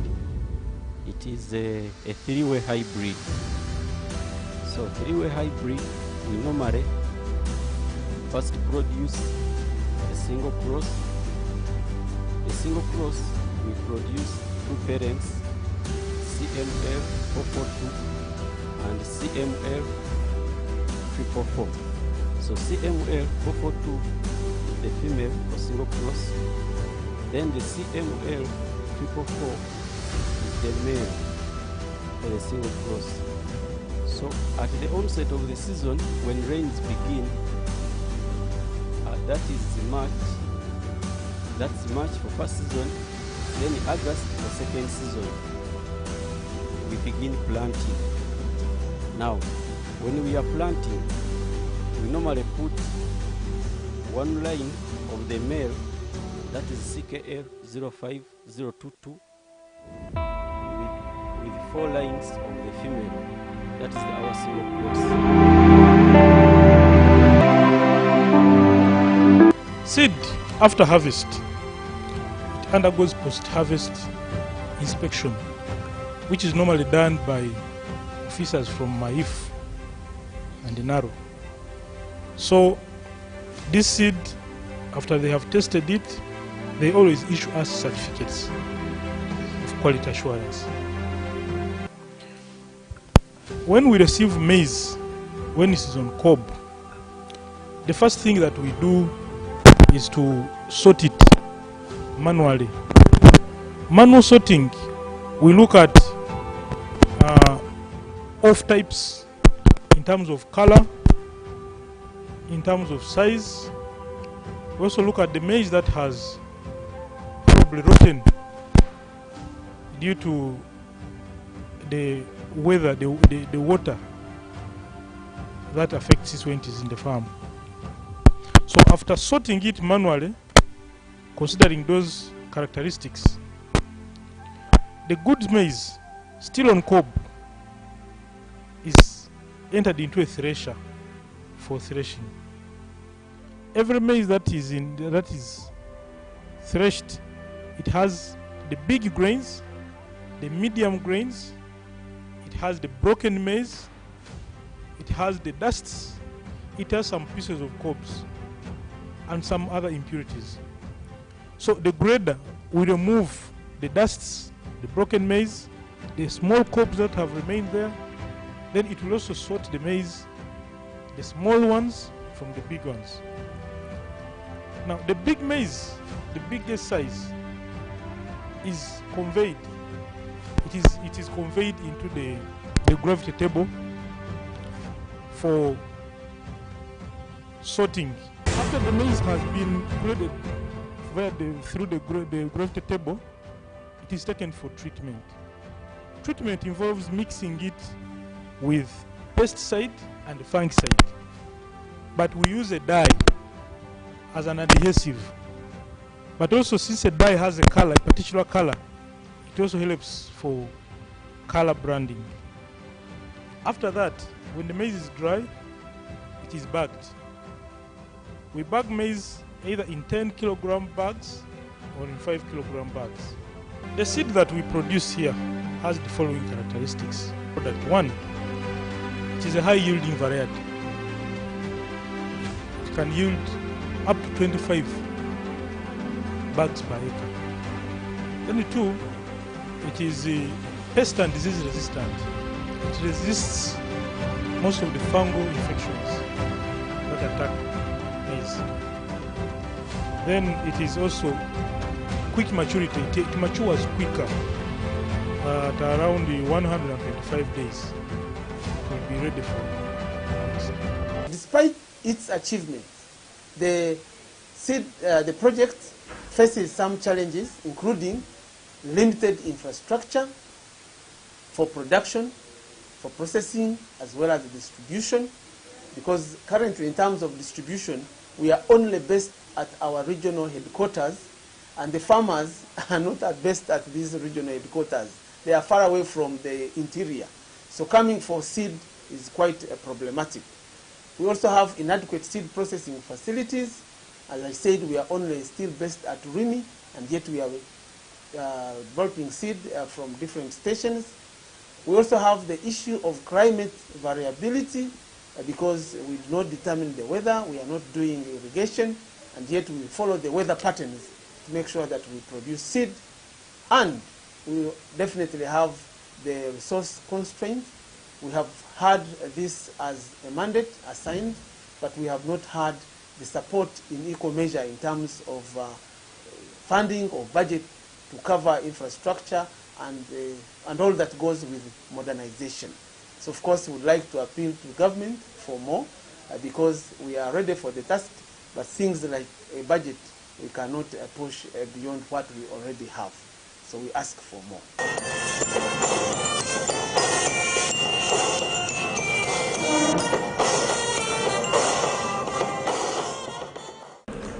Uganda Prison Service is a government agency under the Ministry of Internal Affairs charged with the responsibility of safe custody, rehabilitation, and reintegration of inmates. Above all, it also contributes to the socio-economic transformation of Uganda through production.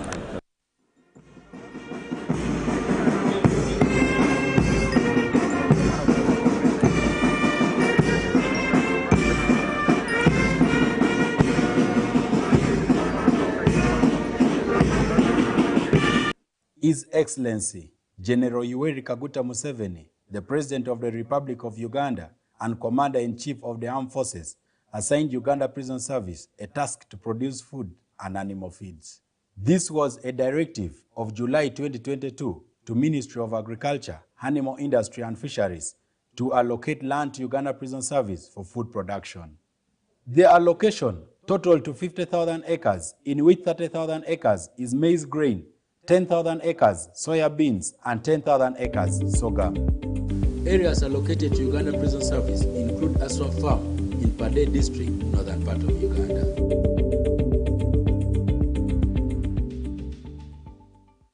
This is Aswa Farm, originally from Aswa Ranches, land which was handed over to Uganda Prison Service by Ministry of Agriculture for food security intervention, and which came in as a necessity by the government program.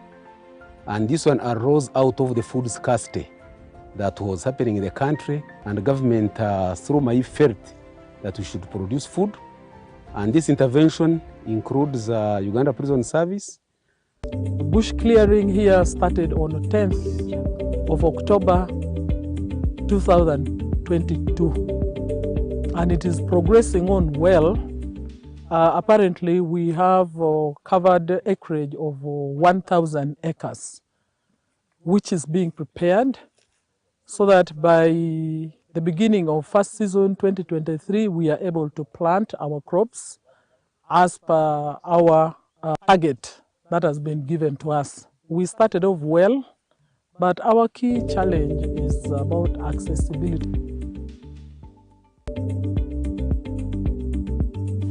Uganda Prison Service embarked on an ambitious effort to transform access to Aswa group of prisons, and in so doing is bridging gap for local communities. The construction of new roads and bridges has significantly improved accessibility to the facility, paving way for enhanced economic opportunities and sustainable development.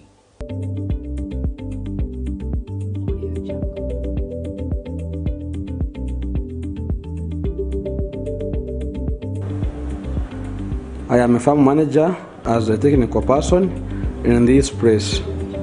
Aswa is a new farm among the new farms which were introduced for food security basing on the presidential directives.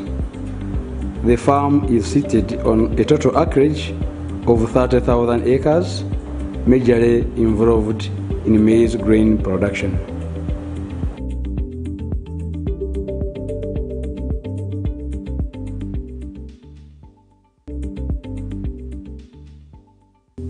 As of now, about 2,000 acres is under cultivation for commercial maize production, with several harvests already realized over time.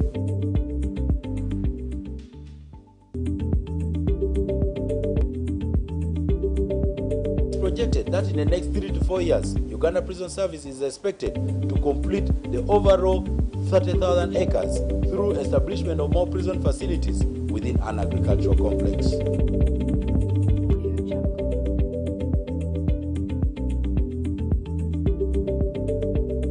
Additionally, storage facilities are being established to ensure efficient handling and distribution of produce.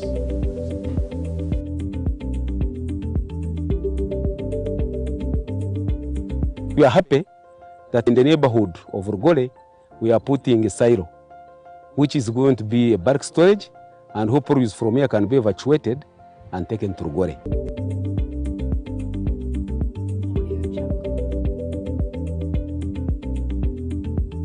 An agricultural engineer deployed in Rugole Prison Farm.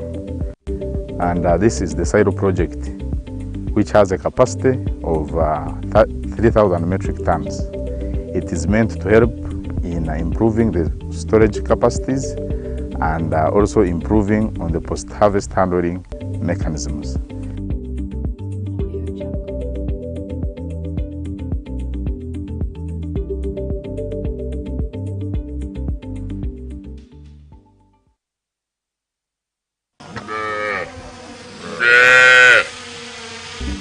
The Aswa Development Farm Project is a multi-advantageous project, and one of the benefits is to expand the livestock production and productivity at Logore Prison Farm. These initiatives supplement crop production with animal husbandry.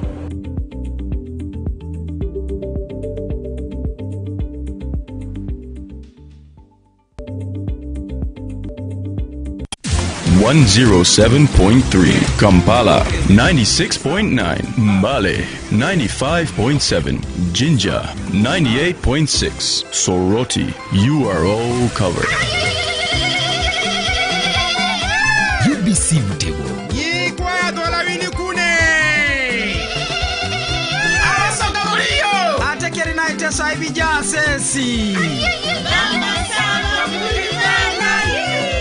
UBC Mtego.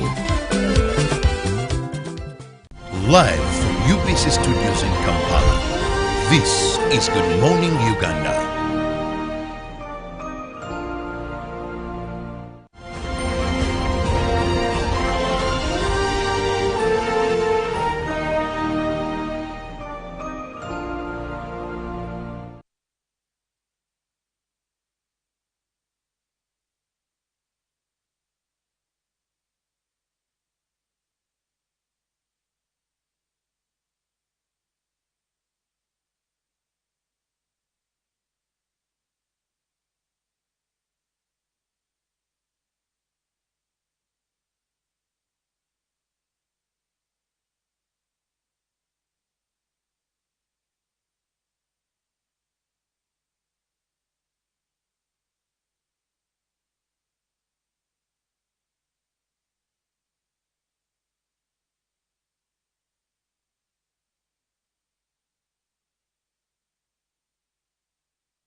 A new dawn on Behind the Headlines with me, Timothy Nyangweso. Every Wednesday, live in our studios in the heart of Kampala. We have conversations that have analysis, explanation, but not every truth is fact, and not every fact is truth.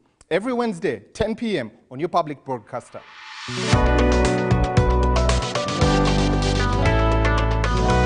All on your public broadcaster, UBC, inspiring Uganda. Juko. Yo. Check the shopping, man. What's your secret? Uganda, haven't you heard of the parish development model PDM? Yes, I did, but I thought it was just a talk. No, Sebatia. It is real. I and a few friends together formed a circle, accessed money from the PDM, invested in a poultry project, and now things are moving. Juko. I thought I was one of your friends. You are. But you left me behind. I didn't leave you in poverty. What you do, just visit your LC2 chairperson and your parish chief and start the process of economic transformation. Just like that. The parish development model is an initiative from the government of Uganda through the Ministry of Local Government designed to transform all lives of Ugandans for the better. PDM, my parish, my development, my life.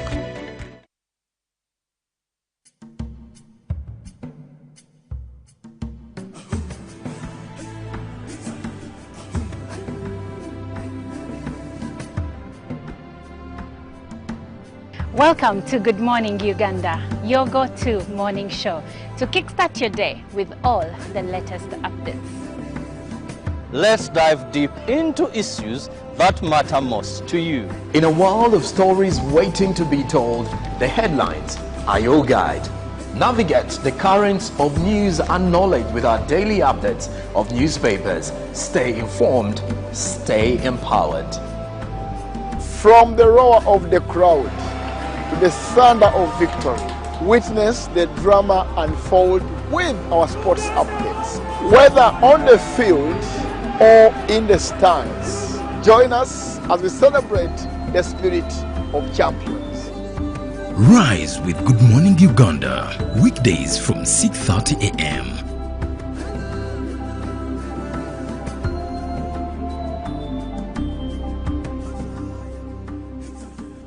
Live from UBC Studios in Kampala, this is Good Morning Uganda.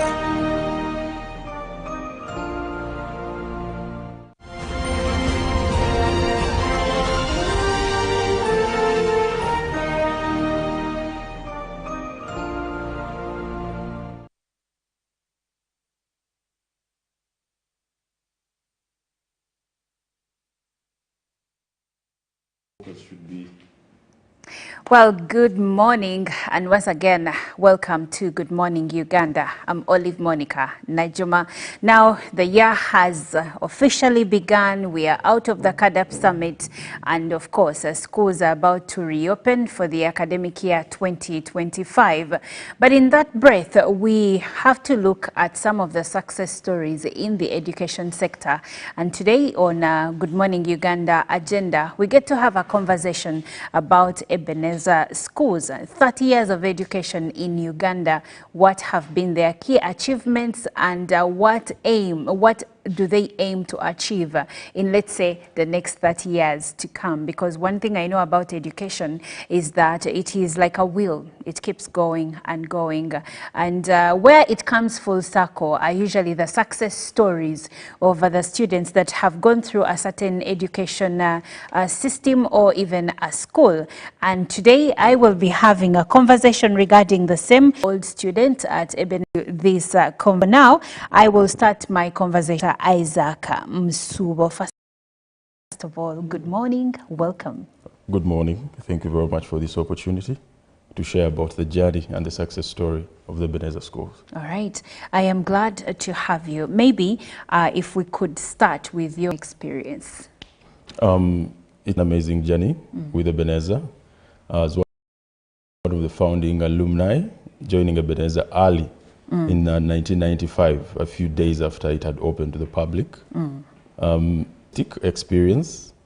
I found as a home, away from home, joining a school that tuition in education to the greater community. For nursery, that was the baby class, and as throughout till I wrote my leaving examinations, primary 7. And opportunity to be instilled into practical skills, which has also now become one of the mainstay advantages of the school, and the spiritual part of life. And is a child from infancy, living as a teenager with a holistic build as an intellectual, but also having a very strong and emotional and social aspect and skilling to life, for me was what really stood out for me about the school. Okay, interesting. Yes. Would you see yourself taking your children into the same system? Yes, certainly. When you have such an enabling environment where somebody has presented a solution that Dr. Jova has done through Ebenezer, it's an easy guess. It's an easy guess, yes. Okay. Now let's look at profound learning.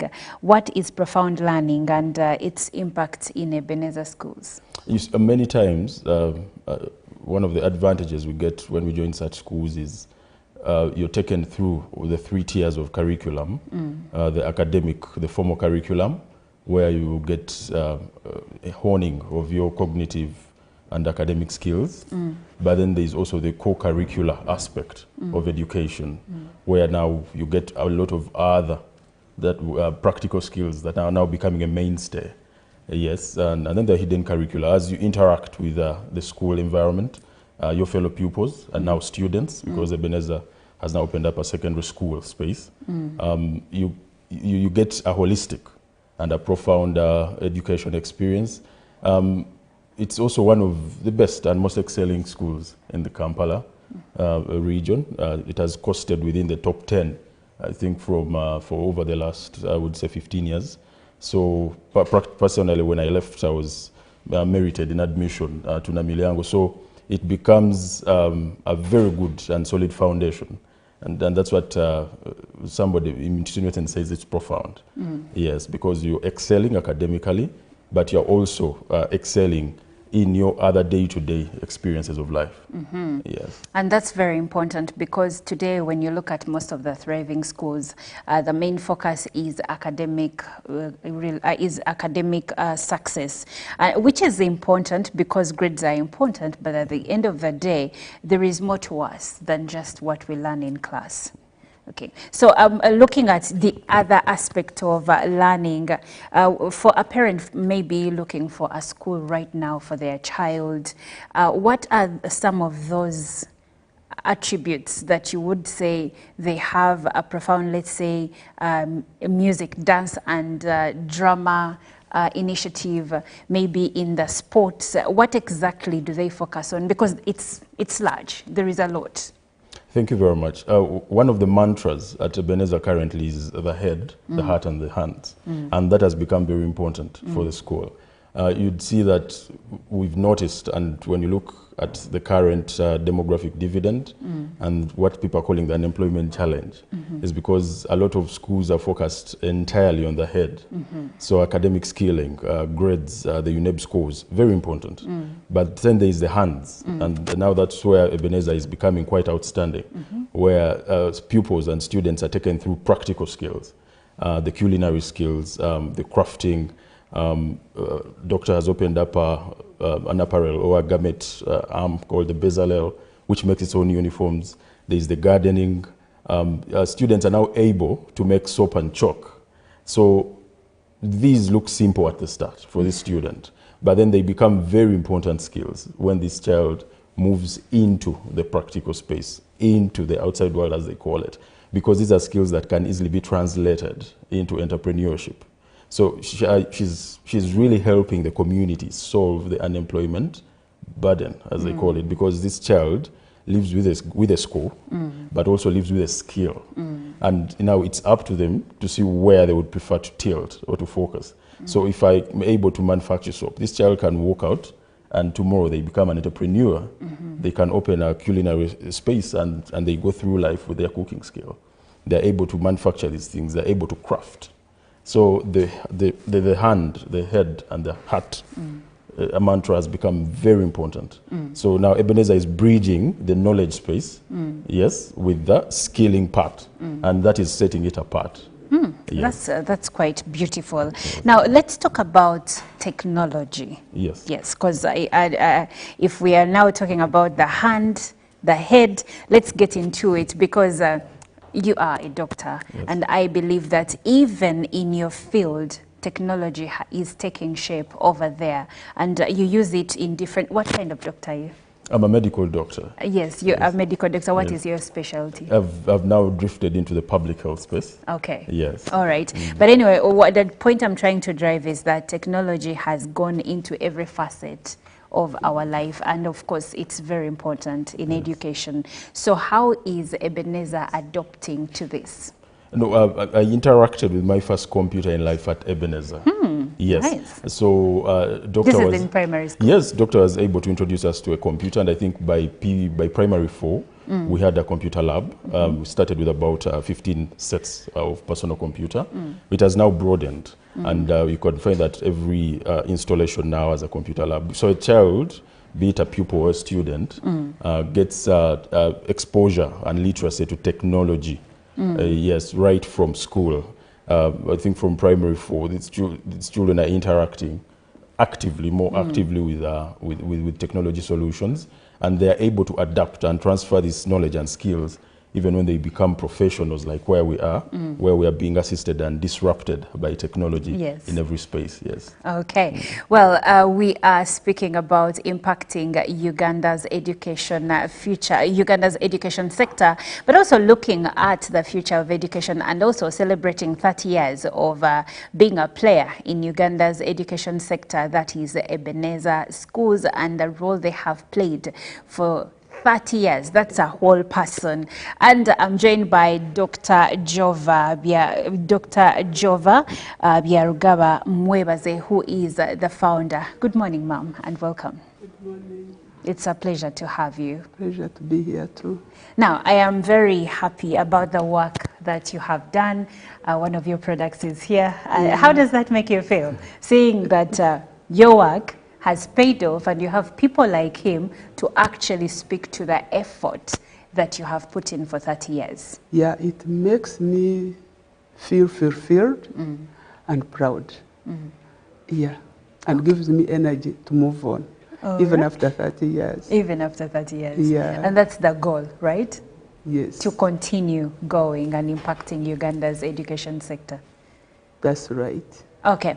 Now, he's spoken about lots of the things that you have done. He's one of the key things he has mentioned is that Ebenezer focuses on the head and the hands. What else did you say? Heart. And the heart. Yes. So that's quite impactful because he has broken down what that means. But Dr. Jova, I would like to know, how does Ebenezer plan to sustain its impact in the next decade? Yeah, culture is not built in one day. And once culture is well built, it lasts a lifetime. We have made sure that all the stakeholders, the students, the staff, know our culture, know our vision. The Bible says, write it in plain and simple letters, and let whoever hears it runs with it. So the teachers, the support staff, the parents, the students know the vision. Our vision is, we are raising a God-honoring generation, God-honoring leaders. So whoever goes out there, whoever is in the school, he knows he has to be a God-honoring leader that will go outside there and transform society. So the culture is there. Yes. And since we go an extra mile of impacting the heart. Of course, the heart is a whole person. The head knowledge, every school gives head knowledge. The hands, the skilling is now the order of the day, but the heart. So our mission is to provide holistic education that challenges the mind, the heart, and the body. So I believe if I have products like him and many others outside there, and even those who are in the school, and even those who are in leadership, I know they will continue impacting the nations. Okay. Yeah. That's beautiful. Now, you can actually join the conversation through WhatsApp number 0709-602-592. Are you curious about Ebenezer Schools? Well, I have Dr. Jova here with me, and any queries that you may have, she will answer them. Dr. Jova, coming back to you, the year has just begun. Schools are about to open, but I believe that the same way we have personal goals for a new year, there is personal goals for business, and I'm curious to know whether Ebenezer has any upcoming projects that you're excited about. Yeah, it's 30 years, and 30 years I'm a Christian, and 30 years is crucial. We are In fact, the theme for this year is a year of transition. We are not only stopping at the campuses we have, because we have to impact the world. We thank God we have people from different nations. But we are excited. One, a new campus of a secondary school is opening in Chereka. We are so excited. A new campus for only daycare and kindergarten is soon opening in Busabara. We are so excited. And again, we are so excited because we are going to meet our OBs and OGs and the parents and the public to celebrate this great milestone of 30 years. Wow, congratulations. Thank you. I understand that running a business is not easy, but also teaching, it's grace, it's a gift. Yeah, teaching is a calling, and of all the professions, I think teaching is the most sensitive profession because we are dealing with life. Yes. If we teach, we impact wrong knowledge in these children, we are killing generations. A doctor can kill one person if he makes a mistake in an operation room. An engineer can kill a couple of people, say if the building collapses. But a teacher will kill a generation. A generation. And another generation, because you produce, if you send out in the public mediocres, they will produce mediocres. And do you see? And it keeps going on and going on. So we need really grace. Yeah, it is grace and it is a gift. Yeah. I have a question, a comment from Isaac Wapakabulo. He says, "Good morning, UBC. Thank you for this program. As the name Ebenezer goes, I am optimistic that there is great excellence in Ebenezer schools. In my conclusion, which advice can you also give to other schools so that they can be like Ebenezer?" Maybe there you could talk to us about your goals and what makes you stand apart from others. Yeah, what makes Ebenezer stand out is we are looking at a holistic education. We are looking at the head. Common knowledge, everyone gets knowledge. We are looking at skilling the hands with, in this era where there is unemployment, we are looking at the heart. I may maybe go back to why Ebenezer started. For us, when we were studying, there were government schools. Rather, they were religious-based schools, Muslim-based schools, Catholic-based schools, Protestant-based schools. Yes. And God was really emphasized. But later on, when the governments took over the schools, there are few schools where God is emphasized. But for us, we emphasize God. We look at the heart. Because if you have the knowledge, the head knowledge, you are educated, you are a doctor, and you can do work, but you don't have the heart. You will refuse to operate a patient because he hasn't given you money, and that patient will die. But if you have the heart has been changed. You have the knowledge, you have the skills, then you can do a marvelous work. Besides, we have qualified teachers whom we give refresher courses, and they are up to the job. Okay. Yeah. Well, thank you so much, Dr. Jova. Now, the last comment comes in from retired Major Greens K. He says, "Good morning, UBC viewers. I remember when Dr. Jova Byarugaba came to my office for permission in Mbarara to start another branch when I was the DEO. She is a resilient lady and person who believes in perfection." These are your flowers. May you receive them. Well, we've come to the end of our conversation, and I've been speaking to Dr. Jova Byarugaba Mwebaze, who is the founder of Ebenezer Schools, and Dr. Isaac Musubo, who is an old student, but maybe in less than a minute. Dr. Jova, please share your parting shots. Yeah, I would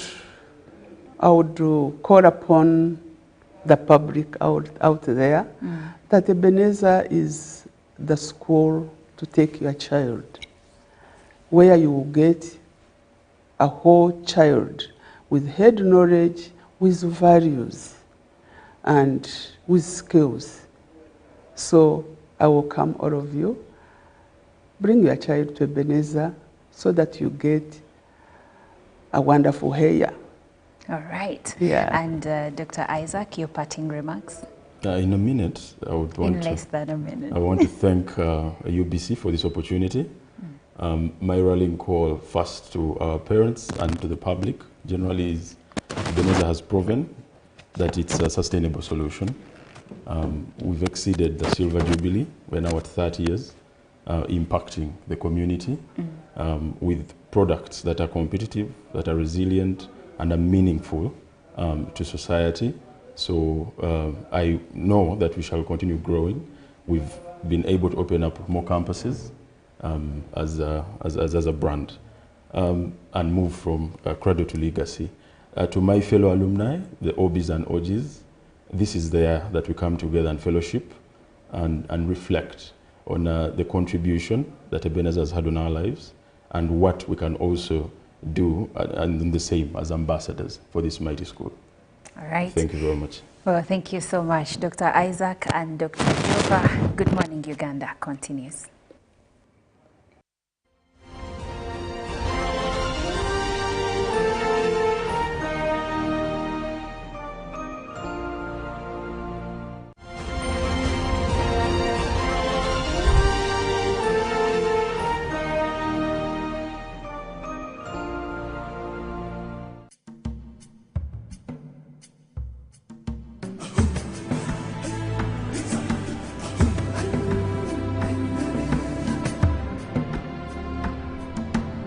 Welcome to Good Morning Uganda, your go-to morning show to kickstart your day with all the latest updates. Let's dive deep into issues that matter most to you. In a world of stories waiting to be told, the headlines are your guide. Navigate the currents of news and knowledge with our daily updates of newspapers. Stay informed, stay empowered. From the roar of the